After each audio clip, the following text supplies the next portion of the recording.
Hello, hi, salam, namaste, a very warm welcome of each and every one of you on this amazing learning platform CA Point. This is your mentor Rahul Parmar और इस channel के ऊपर मैं आप लोगों के साथ आप लोगों को पढ़ाने वाला हूं CMA फाउंडेशन का एक बहुत ही ज्यादा इंटरेस्टिंग सब्जेक्ट जिसका नाम है स्टैटिस्टिक्स। जी हाँ दोस्तों, CMA फाउंडेशन में बेसिकली 4 पेपर हैं, उसमें से पेपर नंबर 3 का जो नाम है that is fundamentals of business mathematics and statistics.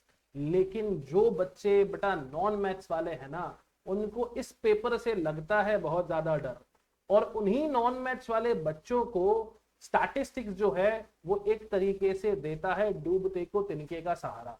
What I mean to से कि जिन बच्चों को मैथ्स से फियर लगता है ना, उन बच्चों को स्टैटिस्टिक्स को मैं बहुत आसान तरीके से पढ़ाने वाला हूं। और उस तरीके से हम लोग स्टैटिस्टिक्स पढ़ेंगे दोस्तों कि आपको मैथ्स का फियर हो जाएगा खत्म। एटलीस्ट इतने मार्क्स आप सिक्योर कर लोगे कि आपका सीएमए फाउंडेशन जो है वो निकल जाए। टोटल जो वेटेज है आपके स्टैटिस्टिक्स का इन योर सीएमए फाउंडेशन वो है 60%, है ना। और ये जो स्टैटिस्टिक्स से इतना इंपॉर्टेंट हो जाता है कि अगर आपने यहाँ जो स्टैटिस्टिक्स पढ़ा वो आपके बीकॉम लेवल पे, बीबीए लेवल पे, किसी कॉम्पिटिटिव एग्जाम्स की प्रिपरेशन करोगे वहां पे भी काम आएगा। एक जो सबसे अच्छी बात है दोस्तों सीएमए फाउंडेशन के अंदर वो ये है कि आपके पास नेगेटिव मार्किंग नहीं होती। क्या नहीं होता सर? नेगेटिव मार्किंग नहीं होती। तो हर क्वेश्चन को आप टच आराम से कर सकते हो, यानी अटेम्प्ट करने की आपको टेंशन नहीं है कि कहीं मैंने इस क्वेश्चन को अटेम्प्ट कर लिया तो नेगेटिव मार्किंग तो नहीं आएगी, है ना। वो फियर आपको नहीं होने वाला है। तो जितने भी नॉन मैथ स्टूडेंट हैं जिनको डर है कि सर सीएमए फाउंडेशन भी करना है और मैथ्स नहीं पढ़नी है, वो स्टैटिस्टिक्स के सहारे अपनी इस पेपर नंबर 3 की नैया पार कर सकते हैं। और जो मैथ्स वाले स्टूडेंट्स हैं उनको तो और भी मजा आएगा इस स्टैटिस्टिक्स को पढ़ के, क्योंकि कुछ ऐसे कॉन्सेप्ट्स हैं जो आप 9-10 क्लास तक पढ़ते आए हो, कुछ ऐसे कॉन्सेप्ट हैं जो आपने अपने 11th में इकोनॉमिक्स के अंदर बेसिकली पढ़े हैं। हो सकता है ये वीडियो कुछ नॉन कॉमर्स बैकग्राउंड स्टूडेंट्स भी देख रहे हो जो सीएमए बेसिकली करना चाह रहे हैं, उन बच्चों के लिए भी ये क्लासेस बहुत ज्यादा हेल्पफुल होने वाली है। सो this is your mentor Rahul Parmar और मैं पिछले 15 सालों से बेसिकली इकोनॉमिक्स और स्टैटिस्टिक्स पढ़ा रहा हूं CBSE, state board, CA foundation, CMA foundation and साथ ही साथ में सीयूईटी एक्सपीरियंस को। तो बहुत सारे स्टूडेंट्स को मैंने बेसिकली पढ़ाया है और बहुत सारे स्टूडेंट्स आज अच्छी यूनिवर्सिटीज के अंदर सीए फाउंडेशन क्लियर कर चुके हैं और अच्छी यूनिवर्सिटीज से ग्रेजुएशन भी कर रहे हैं जो सीयूईटी वाले स्टूडेंट है।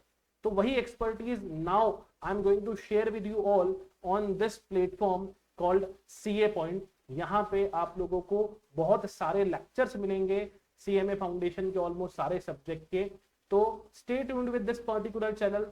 जितने भी स्टूडेंट्स इस पर्टिकुलर वीडियो को देख रहे हैं दोस्तों, चैनल को सब्सक्राइब करना ना भूलें और बेल आइकन का बटन प्रेस करना ना भूलें, ताकि जो भी नई अपडेट्स है, जो भी नए वीडियोस अपलोड होंगे वो आप लोगों को क्लियरली मिलते रहें। So without wasting our time हम लोग क्या करते हैं, बेसिकली पेपर नंबर 3 का एक बार एनालिसिस कर लेते हैं, क्योंकि हम जिस रास्ते पे चलने वाले हैं ना, उस रास्ते में हमें क्या क्या मिलेगा, उस रास्ते में क्या क्या परेशानियां आ सकती है, वो रास्ता कैसा है वो जानना बहुत जरूरी है। तो हम जिस रास्ते पे चलने वाले हैं उस रास्ते का नाम है सीएमए फाउंडेशन स्टैटिस्टिक्स, है ना।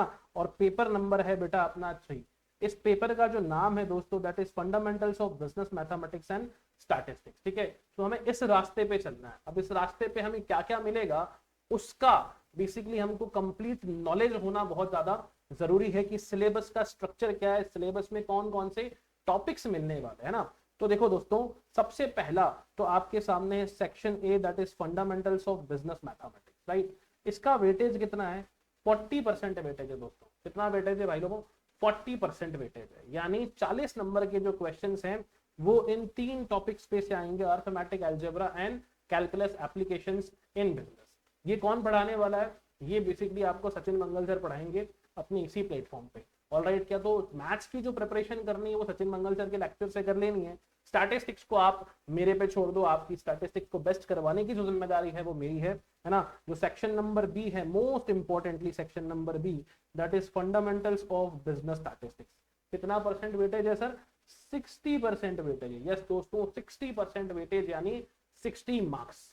अब सोचिए 100 नंबर के पेपर में से 60 नंबर के क्वेश्चंस अगर आपके स्टैटिस्टिक्स में से आ रहे हैं तो फिर आपको क्या ही चाहिए। और बहुत मजे से पढ़ाने वाला हूँ आप लोगों को, मजा आएगा कि एक एक चीज आप लोगों की क्या होगी, क्लियर होगी, थ्योरी हो, प्रैक्टिकल हो, एमसीक्यूज हो, बहुत सारी प्रैक्टिस हम लोग करेंगे, बहुत सारे लेक्चर में इस पर्टिकुलर चैनल के ऊपर लेके आऊंगा, चाहे वो एमसीक्यू प्रैक्टिस सेक्शन हो, चाहे वो टिप्स सेक्शन हो, चाहे फॉर्मूला को याद करने का सेक्शन हो, बहुत सारी चीजें आपके साथ मैं शेयर करूंगा ऑन दिस पर्टिकुलर चैनल। तो स्टे ट्यून्ड विद अस।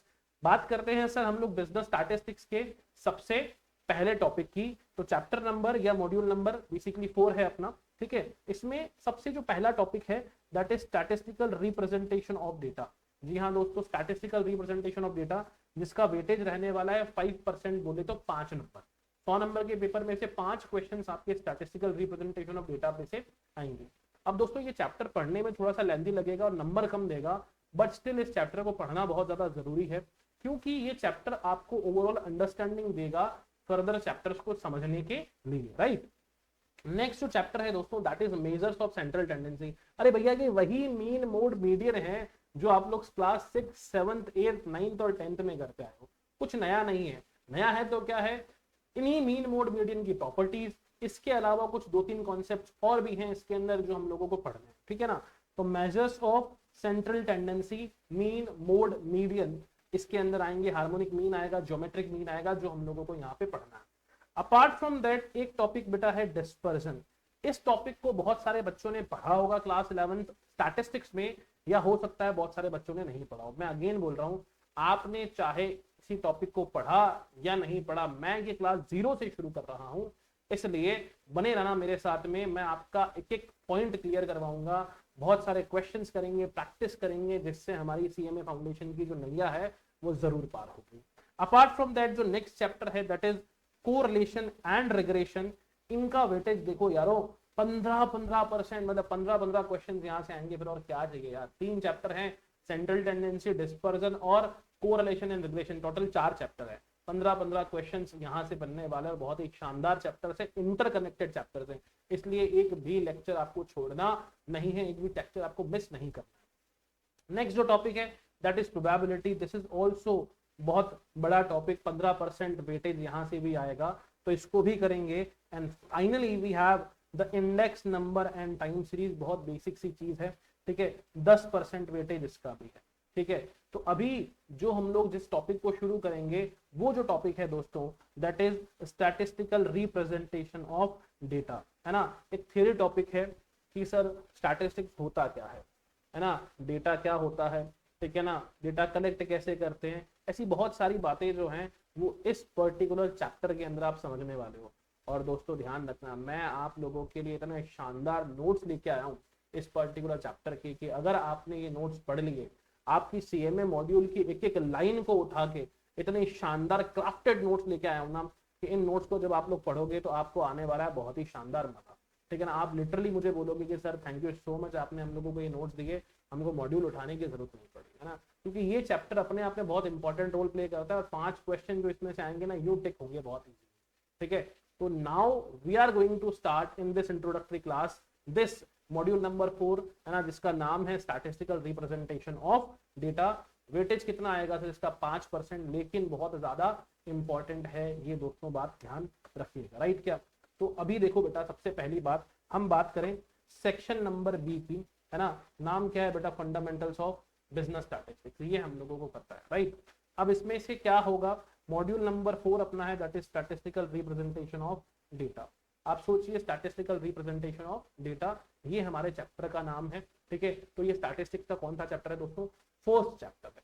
अब इस चैप्टर में दोस्तों क्या क्या आने वाला है, क्या क्या इसका पूरा के पूरा लेआउट है, क्या क्या हम लोगों को पढ़ना है, उसके ऊपर पहले एक बार फटाफट से नजर डाल देते हैं, फिर मैं मेन कंटेंट के ऊपर जंप करूंगा, ठीक है। देखो सबसे पहला जो इसके अंदर आएगा इंट्रोडक्शन, ये आपका सीएमए का जब आप स्टडी मटेरियल उठाओगे उस मटेरियल में सबसे पहला टॉपिक आपका इंट्रोडक्शन है। मैंने इन चारों टॉपिक्स को एक ही पीडीएफ के अंदर कंबाइन कर रखा है, तो आने वाले जो 5-6 लेक्चर्स आप लोगों को दिखेंगे वो इसी टॉपिक के ऊपर से दिखेंगे। हम इस मॉड्यूल नंबर 4 को, चैप्टर नंबर 4 को कंप्लीट करेंगे, जिसका नाम है दोस्तों statistical representation of data, right. क्या तो सबसे पहला टॉपिक क्या है इसमें, इंट्रोडक्शन। दूसरी बात क्या है दोस्तों, डायग्रामेटिक रिप्रेजेंटेशन ऑफ डेटा। क्या लिखा है बेटा, diagrammatic representation of data. Third चीज लिखिए बेटा, फ्रीक्वेंसी डिस्ट्रीब्यूशन। क्या लिखा है बेटा, फ्रीक्वेंसी डिस्ट्रीब्यूशन। हम लोग इसके अंदर देखेंगे कि जो स्टैटिस्टिकल सीरीज है वो कैसे बनती है। अब आप बोलोगे सर स्टैटिस्टिकल सीरीज क्या होती है, मैंने क्या कहा, जस्ट वेट दोस्तों, मैं एक एक चीज आप लोगों को डिटेल में पढ़ाने वाला हूँ। एंड आफ्टर दैट 4.3, ये मॉड्यूल 4.3 है, जिसके अंदर हम लोग पढ़ते हैं graphical representation of frequency distribution. पहले फ्रीक्वेंसी डिस्ट्रीब्यूशन सीखेंगे, फिर ग्राफिकल बेसिकली डिस्ट्रीब्यूशन पढ़ेंगे, और इसमें कुछ डायग्राम्स है, histogram, frequency polygon, frequency curve and ओजाइड। ये मोटे मोटे 4 चैप्टर्स आप लोगों को दिए हुए, ठीक है ना। अब मैं एक क्वेश्चन आप लोगों से पूछता हूं, सब लोग कमेंट में जवाब देना, ठीक है, कि स्टैटिस्टिक्स के बारे में आप लोग क्या जानते हैं। आपने अब तक जो स्टैटिस्टिक्स पढ़ा है, वो जैसे ही मैंने अभी वर्ड स्टैटिस्टिक्स बोला, आंख बंद करो और सोचो आपके दिमाग में क्या आता है, ठीक है ना। मुझे जवाब देना, यूं सोचना बिल्कुल कि सर सामने बैठे और हम सर को जवाब दे रहे, क्योंकि जब इंटरेक्टिव बनेगी ना क्लास, तब बहुत भयंकर मजा आने वाला है। जवाब नहीं दे पाओगे कमेंट सेक्शन में, कोई दिक्कत नहीं, अपनी नोटबुक में लिखना कि हाँ सर जब मैंने स्टैटिस्टिक्स पढ़ा था ना, जब 6, 7, 8, 9, 10th क्लास में, सोच लो 11, 12 में तुम्हें कुछ नहीं आता, बट स्टिल 9th क्लास तक तो पास आउट हो, जब तुमने स्टैटिस्टिक्स पढ़ा तो स्टैटिस्टिक्स के नाम से सर मुझे कुछ ये दिखता है, हिस्टोग्राम मैंने बनाया था सर 9th क्लास में ना, मैंने फ्रीक्वेंसी पॉलीगन भी बनाया था सर, है ना, मैंने पाई चार्ट भी बनाया था सर, बार डायग्राम्स भी बनाए थे सर मैंने, है ना, और डेटा डेटा डेटा डेटा तो सर बहुत बार सुन लिया था टीचर से, ठीक है ना। और इसके अलावा सर हमने ना कुछ ऐसा भी किया था सर, मीन कैलकुलेट किया था, मोड कैलकुलेट किया था, है ना, और मीडियन भी कैलकुलेट किया था। ये सारी चीजें हम लोगों ने करी थी सर, राइट ना, करी थी या नहीं करी थी, फटाफट से मुझे बताइए। होपफुली आप लोगों ने करी होगी इसको ना। तो जब ये सारी चीजें दोस्तों आप लोगों ने करी है, ये सारी चीजें क्या है, ये सारी चीजें स्टैटिस्टिक्स के ऑपरेशंस हैं। अब हम यहाँ पे बेसिकली पढ़ेंगे, तो स्टैटिस्टिक्स को सिस्टमेटिकली पढ़ेंगे कि क्यों पढ़ना है स्टैटिस्टिक्स, क्या है स्टैटिस्टिक्स, है ना।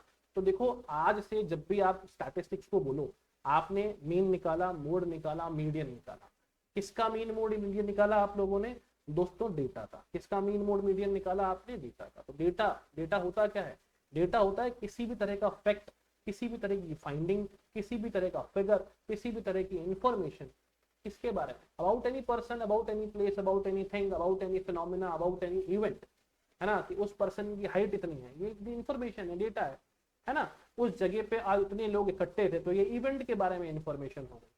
आई बात समझ में, ठीक है। सर आज वहां पे ना क्रिकेट मैच था, ग्राउंड के अंदर लगभग इतने लाख लोग थे, है ना। आज सर विराट कोहली खेला, उसने इतने मार्क्स बनाए, इतने रन स्कोर किए।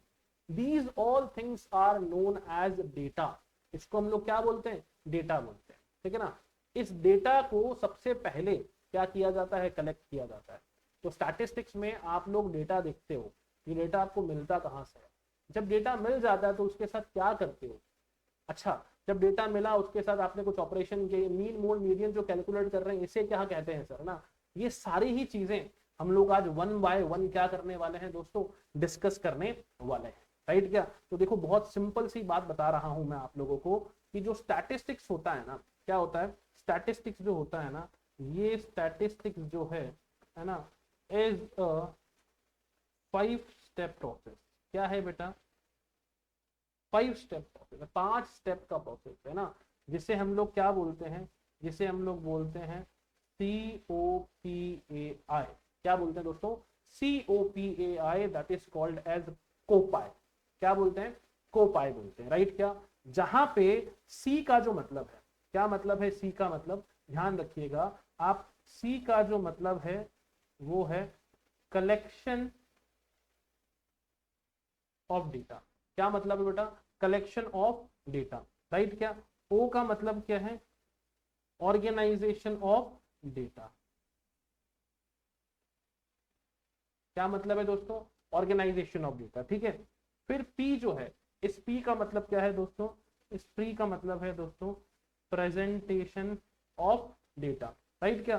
फिर ए का मतलब है दोस्तों एनालिसिस ऑफ डेटा, और आई का मतलब है दोस्तों इंटरप्रिटेशन, है ना, इंटरप्रिटेशन ऑफ डेटा, राइट क्या। तो ये 5 स्टेप का प्रोसेस है स्टैटिस्टिक्स। स्टार्ट होता है ये कलेक्शन ऑफ डेटा से, और एंड होता है ये इंटरप्रिटेशन ऑफ डेटा से, राइट क्या। जैसे सपोज करिए आपकी क्लास में एक टीचर है, उस टीचर के मन में ख्याल आया कि यार मैंने इन बच्चों का टेस्ट लिया, इन बच्चों का जो टेस्ट है उसमें से सबसे हाईएस्ट मार्क्स किसके आए, सबसे लोएस्ट मार्क्स किसके आए, इस क्लास का कंबाइंड एवरेज मार्क्स क्या है, ये उसे पता करना है ना, ये उसे क्या करना है, पता करना है। तो अब अच्छा, बॉयज के मार्क्स कितने आए और गर्ल्स के मार्क्स, बॉयज का परफॉर्मेंस अच्छा है या गर्ल्स का परफॉर्मेंस अच्छा है, ये सब उसे चेक करना है। तो वो जो टीचर है, उस टीचर को बेसिकली ये जब सारी चीजें कैलकुलेट करनी है, the teacher is very curious about these all the things, तो वो टीचर सबसे पहले क्या करेगा, सबसे पहले उसकी ऑडियंस कौन है, उसका पॉपुलेशन कौन है, उसका यूनिवर्स कौन है, ठीक है ना, उसका यूनिवर्स है उस क्लास में बैठे हुए वो 40 और 50 बच्चे, ठीक है। तो जो टीचर है उस टीचर को हम लोग कहेंगे इन्वेस्टिगेटर। क्या कहेंगे दोस्तों, इन्वेस्टिगेटर। इन्वेस्टिगेटर वो पर्सन होता है जो बेसिकली किसी ऑब्जेक्टिव के लिए डेटा कलेक्ट करता है, किसी प्री डिटरमाइंड पर्पस के लिए डेटा कलेक्ट करेगा, ठीक है। पॉपुलेशन, जितने भी बेसिकली लोग हैं, those who are the scope of that investigator, जिन लोगों से उसको डेटा कलेक्ट करना है, कलेक्टिवली उनको हम पॉपुलेशन या यूनिवर्स बोलते हैं। दो टर्म बताई मैंने आपको, एक तो मैंने बताया आपको इन्वेस्टिगेटर और एक मैंने बताया आपको यूनिवर्स या पॉपुलेशन, ठीक है। अब इस यूनिवर्स का हर एक पर्सन, जैसे कि जो 50 लोग बैठे हैं क्लास में, उसका हर एक पर्सन बेसिकली क्या है, आइटम ऑफ दैट पॉपुलेशन और आइटम ऑफ दैट यूनिवर्स। तो मान लीजिए मैं आप सब लोगों से कोई इंफॉर्मेशन कलेक्ट करना चाहता हूं, तो आप सब लोग कंबाइंडली मेरे लिए क्या है, पॉपुलेशन है या यूनिवर्स है, और इंडिविजुअली आप क्या हैं, आइटम है। और मैं कौन हूं, इन्वेस्टिगेटर हूं, because I want to collect information from you all, right. अब मैंने एक एक करके आप सब लोगों से इंफॉर्मेशन पूछना शुरू किया, तो आप लोग कौन हुए, आप लोग हुए रेस्पोंडेंट। कौन हुए, रेस्पोंडेंट। मैंने आप लोगों से आपके मार्क्स पूछे, तो सबसे जो पहला टास्क हुआ ना दोस्तों, वो क्या है, मैंने आप लोगों से डेटा कलेक्ट किया। क्या किया, मैंने आप लोगों से डेटा कलेक्ट किया, राइट। क्या, मैंने आप लोगों से डेटा कलेक्ट कर लिया। अब मेरे को क्या करना है, डेटा मैंने रोल नंबर वाइज कलेक्ट किया होगा, roll number 1 then data, roll number 2 then data, roll number 3 and then data, है ना। तो मैंने क्या किया होगा, मैंने किया होगा रोल नंबर और फिर मैं लेके आया हूँ मार्क्स, राइट। क्या इस तरीके से लिखा होगा मैंने, रोल नंबर 1 2 3 4 या नेम 1 2 3 4, और यहाँ पे मार्क्स आ गए सर कि फर्स्ट स्टूडेंट के 100 में से 50 आए हैं, ठीक है, सेकंड के 70 आए हैं, थर्ड के 60 आए हैं, एंड सो ऑन। इस तरह से मैं इंफॉर्मेशन को लिखता गया। अब जब मैं इंफॉर्मेशन को कॉन्टिन्यूसली क्या करता गया दोस्तों, लिखता गया, तो मेरे पास में 40-50 लोगों की बेसिकली इस तरीके से एक शीट बन गई, राइट। अब मुझे पता करना है हाईएस्ट मार्क्स किसके हैं और लोएस्ट मार्क्स किसके हैं, तो मैंने इस डेटा को एक ऑर्डर दे दिया, हाईएस्ट से लोएस्ट या लोएस्ट से हाईएस्ट मैंने क्या कर लिए, मार्क्स लिख लिए। तो मैंने डेटा को क्या कर लिया, ऑर्गेनाइज कर लिया एक तरीके से, हाईएस्ट से लोएस्ट और लोएस्ट से हाईएस्ट पे। इसको हम क्या बोलते हैं, ऑर्गेनाइजेशन ऑफ डेटा, राइट। क्या, लेट से आप किसी पर्टिकुलर स्कूल में एडमिशन लेते हैं, तो वो स्कूल वाले लोग जो है आपसे एक फॉर्म भरवाते हैं, ठीक है ना। उस फॉर्म में आपका नाम, आपके फादर का नाम, आपकी मदर का नाम, ये सारी डिटेल्स लिखी होती है। तो वो जो डिटेल है, वो जो फॉर्म है, that is the information for the school, right. उन्होंने आपसे फॉर्म भर के बेसिकली वो डिटेल ली। अब अगर वो एक एमएस एक्सेल की शीट बनाएंगे या गूगल शीट बनाते हैं जिसमें मल्टीपल कॉलम्स होंगे, वहां पे एक कॉलम में लिखा है स्टूडेंट का नाम, एक कॉलम में लिखा है फादर का नाम, एक कॉलम में लिखा है मदर का name, contact number and so on. तो क्या किया, जितने भी फॉर्म्स आए स्कूल के पास में, उसमें स्टूडेंट के नेम के नीचे स्टूडेंट का नेम, मदर के नेम के नीचे मदर का नेम, फादर के नेम के नीचे फादर का नेम। तो ये एक तरीके से एक टेबल बन गई जिसमें जो फॉर्म का डेटा था वो ऑर्गेनाइज्ड होकर अलग अलग क्लासेस में डिवाइड हो गया। आपने अपनी स्कूल का रजिस्टर देखा होगा मैम के हाथ में, ठीक है। उस मैम के पास जो रजिस्टर है, सबसे फर्स्ट पेज पे क्या होता है, आपका नाम, आपके फादर का नाम, आपकी मदर का नाम। ये कहाँ से लिया उस टीचर, आपसे तो नहीं पूछा। जो ऑफिस के अंदर फॉर्म्स थे, उस फॉर्म्स की डिटेल उनको दी गई, उसमें से उन्होंने वो सारा के सारा करेक्ट डिटेल लिया, ठीक है ना। तो जो रॉ डेटा था, जो आप लोगों से कलेक्ट किया गया वाया दैट फॉर्म फिलिंग, उसको हमने क्या किया, अलग अलग तरीके से कॉलम्स के अंदर डिवाइड किया। This is called as organisation. तो जब भी हम लोग फील्ड के अंदर सर्वे करते हैं, इन्वेस्टिगेटर सर्वे करेगा, आप लोगों से इंफॉर्मेशन पूछेगा, तो सेकंड मोस्ट इंपॉर्टेंट टास्क होता है बेसिकली उस डेटा को ऑर्गेनाइज करना, है ना। क्या होता है, उस डेटा को ऑर्गेनाइज करना। आप लोगों में से कितने लोग मेरी बात को समझ पा रहे हैं, प्लीज मुझे बताइएगा कि यस सर, हमें बिल्कुल समझ में आ रहा है। ऑलराइट। क्या, जिस समय हम लोगों ने डेटा को ऑर्गेनाइज कर लिया, अब तीसरा बेसिकली जो टास्क होता है वो होता है डेटा को रीडर के लिए प्रेजेंटेबल बनाना। अब देखो जो काम की चीज होती है ना वो नंबर्स होते हैं, है ना। तो रीडर के लिए प्रेजेंटेबल कैसे बना सकते हैं हम लोग, प्रेजेंटेशन करके। प्रेजेंटेशन किस में कर सकते हैं, टेक्सचुअल फॉर्मेट में, एक टेबल फॉर्मेट में, और साथ ही साथ में बेसिकली ग्राफिकल फॉर्मेट के अंदर, डायग्रामेटिक फॉर्मेट। ठीक है, तो ये जितने भी नाम आप लोग देख रहे थे ना, बार डायग्राम, पाई चार्ट, ये हमारे पास इंफॉर्मेशन होती थी और इस इंफॉर्मेशन को हम बार डायग्राम के थ्रू प्रेजेंट करते थे, पाई चार्ट के थ्रू प्रेजेंट करते थे, हिस्टोग्राम के थ्रू प्रेजेंट करते थे। यानी हमने रॉ डेटा कलेक्ट किया, उसको ऑर्गेनाइज किया एंड देन आफ्टर उसको क्या किया, प्रेजेंट किया। So this is known as the presentation of data. ये थर्ड प्रोसेस होता है स्टैटिस्टिक्स का। ठीक है, प्रेजेंटेशन कई बार करते हैं, कई बार प्रेजेंटेशन नहीं करते, लेकिन जो सबसे फॉरमोस्ट इंपॉर्टेंट बेसिकली आपके साथ में जो प्रोसेस है स्टैटिस्टिक्स का, जिसमें आप सबसे ज्यादा समय बिताओगे, that is called as analysis of data. क्या बोलते हैं बेटा, एनालिसिस ऑफ डेटा। देखो ये वो बातें हैं जो आपके टॉपिक से थोड़ा सा हटकर है, लेकिन जानना बहुत ज्यादा जरूरी है, इसलिए मैं सारी चीजें फंडामेंटली आप लोगों को बता रहा हूँ। मैं चाहूँ तो बिल्कुल 1 to 1 ये मॉड्यूल स्टार्ट कर सकता हूँ, बट मैं चाहता हूँ कि मेरा जो स्टैटिस्टिक्स का बच्चा है, जो मुझसे स्टैटिस्टिक्स पढ़ रहा है, उसको इन बेसिक चीजों की बहुत बेहतर शानदार तरीके से नॉलेज हो। ठीक है, तो नेक्स्ट जो इंपॉर्टेंट टास्क है that is analysis of data, है ना। ये जितनी भी बड़ी बड़ी बातें हम लोगों ने करी ना, ठीक है, कौन सी वाली बातें दोस्तों, ये वाली बातें, है ना। कौन सी वाली बातें, ये measures of central tendency in dispersion, correlation and regression, है ना, probability, index number and time series. ये क्या है, हमने डेटा लिया, डेटा को ऑर्गेनाइज किया, उसके ऊपर हमने मीन कैलकुलेट किया, उसके ऊपर हमने मोड कैलकुलेट किया, उसका हमने मीडियन कैलकुलेट किया, उसका हमने कोरिलेशन निकाला, उसका हमने रिग्रेशन निकाला, फिर हमें कंक्लूजन के ऊपर आए, है ना।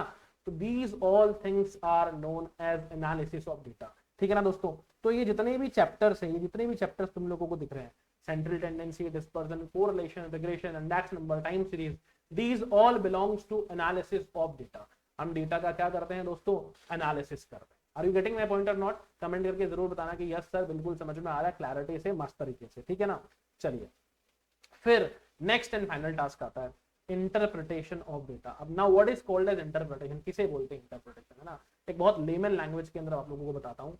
देखो इंटरप्रिटेशन का मतलब होता है किसी भी टेक्निकल चीज को लेमैन लैंग्वेज में, एक आम आदमी भाषा, आम आदमी कौन सी वाली, वो दिल्ली आप पार्टी की केजरीवाल जी वाली बात नहीं कर रहा हूँ, आम आदमी का मतलब है लेमैन लैंग्वेज में लोगों को क्या कर देना, समझा देना। Are you getting my point. ठीक है, तो इंटरप्रिटेशन का सिंपल मतलब क्या हुआ, जैसे कि मान लो आपके पेट में दर्द, ठीक है ना, आपके पेट में क्या है, दर्द है ना, आप डॉक्टर के पास गए, यू हैव विजिटेड, है ना, डॉक्टर, एंड उसने बोला कि सर अल्ट्रासाउंड कराना पड़ेगा, है ना, या बेसिकली यूएसजी जिसको हम लोग बोलते हैं वो करवाना पड़ेगा, सोनोग्राफी करवानी पड़ेगी। आपने कहा डॉक्टर पेट में दर्द हो रहा है, सोनोग्राफी करवा रहे हो भाई, क्यों पैसा खर्च करवा रहे हो, डॉक्टर ने कहा नहीं करवाना पड़ेगा, पहले टेस्ट करवाएं। ओके, यू वेंट देयर, है ना। अब उस सोनोग्राफी की रिपोर्ट में आपको क्या ही पता चलता है, ब्लैक ब्लैक सा कुछ होता है और दिखता है कुछ, we really can not see something, ठीक है, हमको नहीं दिख पा रहा है। अब क्या हुआ, उस सोनोग्राफी की रिपोर्ट के अंदर एक पेज और इंक्लूड होगा, रिपोर्ट लिखी होगी उस पर। तो जो बेसिकली रेडियोलॉजिस्ट है जिसने वो सोनोग्राफी परफॉर्म करी है ना, या जो भी सोनोग्राफी परफॉर्म करने वाला पर्सन है, उसने अपने एक्सपर्ट कमेंट्स जो है ना उसमें बेसिकली क्या किए होंगे, लिखे हुए होंगे, है ना। उसने अपने एक्सपर्ट कमेंट उसके अंदर लिखे हुए होंगे, राइट। क्या उसने साथ कुछ चीजें उसमें लिखी होगी कि हाँ भैया मेरे को ये चीज मिली, जैसे कि लेट से आपको लेफ्ट साइड में कहीं पेन था या राइट साइड में कहीं पेन था, तो हो सकता है डॉक्टर ने कहा कि हो सकता है स्टोन हो, है ना, तो इसके लिए आप सोनोग्राफी कराओ। तो वो स्टोन, हमको सोनोग्राफी को पढ़ना हमें नहीं आता, बट सोनोग्राफी को पढ़ना जो पर्सन सोनोग्राफी कर रहा है उससे आता है, डॉक्टर को आता है। तो उसने अपने एक्सपर्ट कमेंट उस बेसिकली रिपोर्ट के अंदर लिख दिए कि मुझे इस जगह पे इस साइज बाय इस साइज का किडनी में स्टोन दिखा है या ब्लैडर के अंदर स्टोन दिखा है, ठीक है। तो ये क्या है, ये उस टेक्निकल चीज को इंटरप्रेट करता है। तो सिमिलरली एवरेज मार्क्स का मतलब क्या है, किसी अगर चीज का डिस्पर्सन हम लोगों ने कैलकुलेट किया, उसका मतलब क्या, उसको जब आप लेमन लैंग्वेज के अंदर आप लोग समझाते हो तो that is called as interpretation of data. समझ गए। एक कंपनी की बैलेंस शीट कौन पढ़ना जानता है, एक चार्टर्ड अकाउंटेंट पढ़ना जानता है अच्छे से, जिसने अकाउंट्स पढ़ा है वो पढ़ना जानता है। एक लेमैन को नहीं समझ में आता क्या एसेट है क्या लायबिलिटी है, कितना कैश है कितना लोन है, वो नहीं समझ सकता। इसी तरीके से कुछ दो लोगों के एवरेज क्या है ये आपको नहीं पता चलेगा, उस एवरेज को पढ़ के आप बहुत ज्यादा पता नहीं लगा पाओगे जब तक आप उसके डिस्पर्सन को नहीं पढ़ोगे।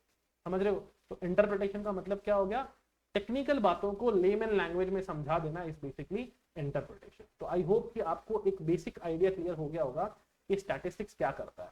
स्टैटिस्टिक्स की बेसिकली शुरुआत होती है कलेक्शन से और स्टैटिस्टिक्स खत्म होता है इंटरप्रिटेशन पे। तो statistics is a 5 step process which is collectively known as COPAI, that is called as scope I, right, where C refers to collection, O refers to organisation, P refers to presentation, A refers to analysis and I refers to interpretation. अब यहाँ पे एक question बनता है दोस्तों, है ना, collection किसका, डेटा का, ऑर्गेनाइजेशन किसका, डेटा का, प्रेजेंटेशन किसका, डेटा का, एनालिसिस किसका, डेटा का, इंटरप्रिटेशन किसका, डेटा का।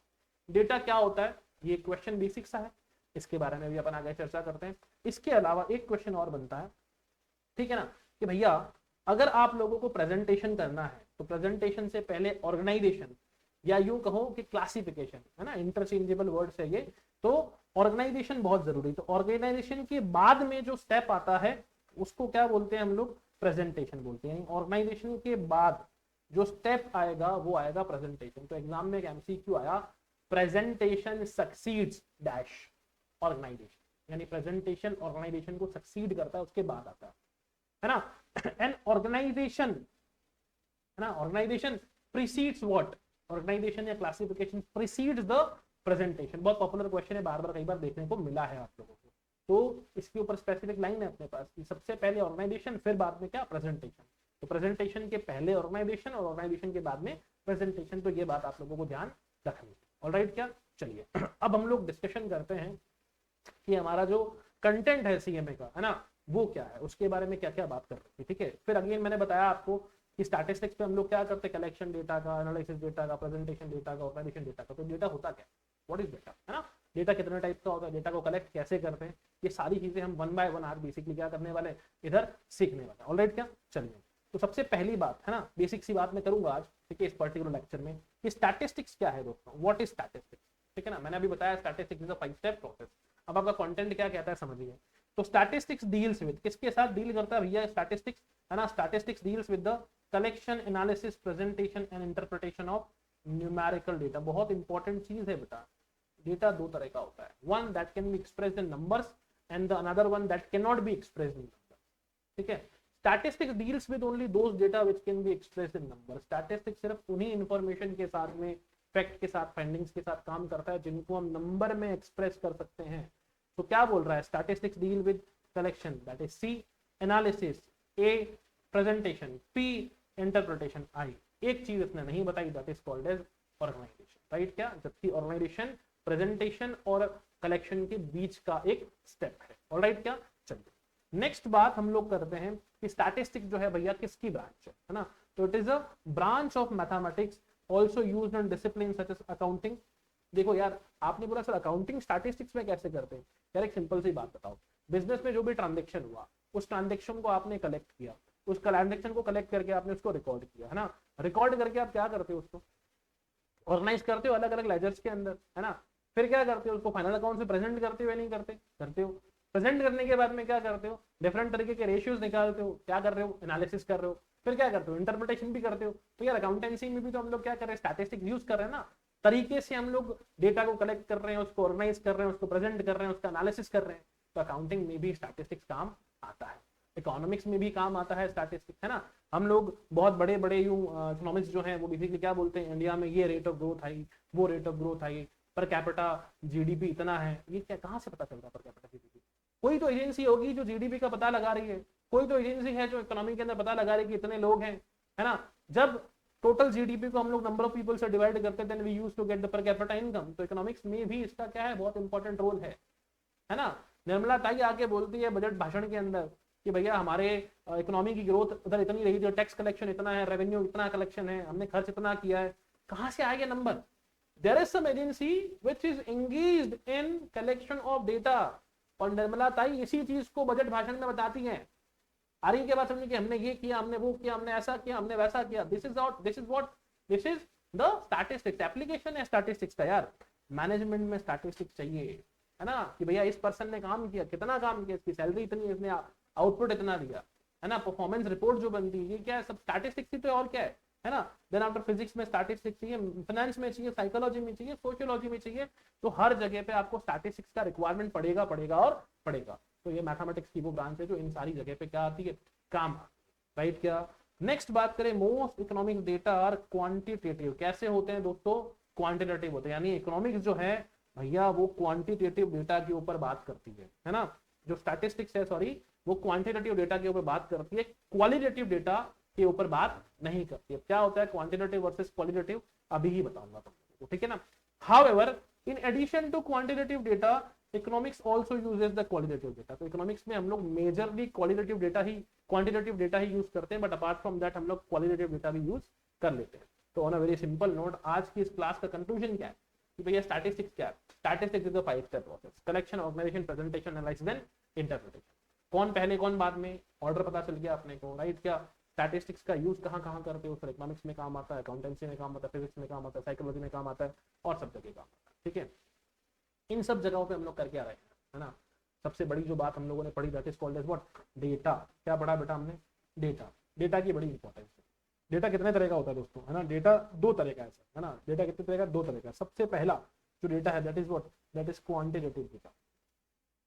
क्या है बेटा, क्वांटिटेटिव डेटा। क्वांटिटेटिव डेटा किसे कहोगे, facts, findings and information about any person, any place, है ना, जिसको हम लोग नंबर में एक्सप्रेस कर पाते हैं। किसमें एक्सप्रेस कर पाते हैं, नंबर में एक्सप्रेस कर पाते हैं। किसी भी चीज को तुम नंबर में एक्सप्रेस कर पा रहे हो, वो क्या है, क्वांटिटेटिव डेटा है। क्या है दोस्तों, क्वांटिटेटिव डेटा है। एंड जिस चीज को आप नंबर में एक्सप्रेस नहीं कर पा रहे उसको हम क्या बोलेंगे, क्वालिटेटिव डेटा बोलेंगे। क्या बोलेंगे दोस्तों, क्वालिटेटिव डेटा। तो on a very simple note, numerical expression of facts. क्या बोला मैंने, numerical expression of facts, findings and information. कोई फैक्ट है ना, इसकी हाइट, कुतुब मीनार की हाइट इतनी है, numerical expression of fact, fact है जो है। आई बात समझ में, इस रूम का एरिया इतना है जो है, क्या कर सकते हो, दिस इज अ फैक्ट, है ना। कुछ आप सर्च किया आप लोगों ने कि मुझे पता चला, मैंने कुछ 200 लोगों के ऊपर सर्वे किया, उसमें से 60% लोग स्मोक करते हैं, 40% लोग स्मोक नहीं करते, this is a finding, alright. क्या, और किसी और तरह की इंफॉर्मेशन हो सकती है which can be expressed in numbers, उसे हम क्या बोलते हैं बेटा, क्वांटिटेटिव डेटा बोलते हैं। बट फैक्ट्स, फाइंडिंग्स और information that can not be expressed numerically, number में एक्सप्रेस नहीं कर सकते सर, उसको हम क्या बोलते हैं, क्वालिटेटिव डेटा बोलते हैं, ठीक है। अब क्वांटिटेटिव डेटा के एग्जांपल सर दे दीजिए एक बार मेरे को। Number of deaths due to covid, covid की वजह से किस एरिया में कितनी डेथ हुई, ये क्या है सर, क्या है सर, क्वांटिटेटिव डेटा है। नंबर ऑफ स्टूडेंट्स एक क्लास में कितने हैं, क्या है सर, ये क्वांटिटेटिव डेटा है। सेल्स फिगर किसी कंपनी के कितने, मंथली सेल्स कितनी हुई हर डिफरेंट मंथ्स में, क्वांटिटेटिव डेटा है। एक रन्स कितने स्कोर्ड किए प्लेयर ने सर, T20 मैच चल रहा है ना, प्लेयर संजू सैमसन कितने रन बना रहा है, बताओ भैया, ठीक है। इस मैच में इतने रन बनाए थे, इस मैच में इतने रन बनाए थे, इस मैच में इतने रन बनाए थे, ठीक है ना। प्लेयर हार्दिक पांड्या ने कितने विकेट्स लिए सर, है ना, उधर इतने लिए थे, इस विकेट, इस मैच में इतने लिए, इस मैच में इतने लिए, इस मैच में इतने लिए, ठीक है। क्लियर, ये सब चीजें मैटर करती है कि भैया किस पर्सन को मैन ऑफ द मैच देना है, ठीक है। बहुत सारी इंपॉर्टेंट चीजें हैं ये, right. Then numbers of unemployed India में कितने हैं, ये सारी डिटेल्स जो है ये सब नंबर्स बता रहे हैं, ठीक है। तो इसे हम क्या बोलते हैं, क्वांटिटेटिव डेटा बोलते हैं, राइट। आफ्टर दैट हम बात करते हैं किसकी, क्वालिटेटिव डेटा के बारे में। क्या हो गया, इंटेलिजेंस ऑफ अ स्टूडेंट, किसी पर्सन का आईक्यू लेवल क्या है। Religious status of any person, है ना, क्या है, religious status of any person, right, status, ठीक है। सिमिलरली अगर हम लोग बात करें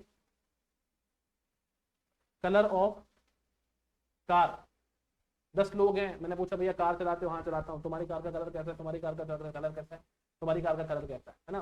तो ये क्या हो गया, बेसिकली क्वालिटेटिव डेटा हो गया। क्या हो गया, क्वालिटेटिव डेटा हो गया। कोई पर्सन लंबा है, कोई पर्सन छोटा है, कोई पर्सन मोटा है ना। किसी पर्सन का कास्ट, कल्चर, क्रीड क्या है, तुम कहाँ से बिलोंग करते हो, है ना, क्लियर, तुम कौन सी पॉलिटिकल पार्टी को सपोर्ट करते हो। तो ये these all are qualitative data. क्या बोलते हैं दोस्तों हम लोग इसको, क्वालिटेटिव डेटा बोलते हैं, ठीक है। अब ध्यान रखना, बहुत इंपॉर्टेंट जो चीज है, जो क्वांटिटेटिव डेटा होता है ना, उसको हम लोग क्या बोलते हैं, that is called as variable. What it is called as, it is called as variable. और जो आपका क्वालिटेटिव डेटा होता है ना, उसको हम लोग क्या बोलते हैं, उसको हम लोग बोलते हैं दोस्तों एट्रीब्यूट। क्या बोलते हैं दोस्तों, एट्रीब्यूट।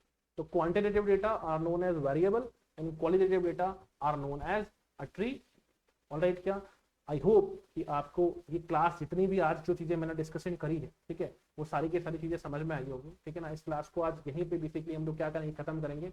कल की क्लास में मैं आप लोगों के साथ और डिटेल में बातचीत करूंगा, ठीक है ना। ये फर्स्ट चैप्टर अगर आप लोगों ने तरीके से समझ लिया तो आगे आने वाले जो चैप्टर्स हैं वो सारे न्यूमेरिकल चैप्टर्स हैं, इतनी ज्यादा परेशानी आप लोगों को नहीं है, ऑलराइट। तो मिलते हैं आप लोगों से right in the next lecture. Till then keep studying and keep learning. Bye everyone, thank you so much.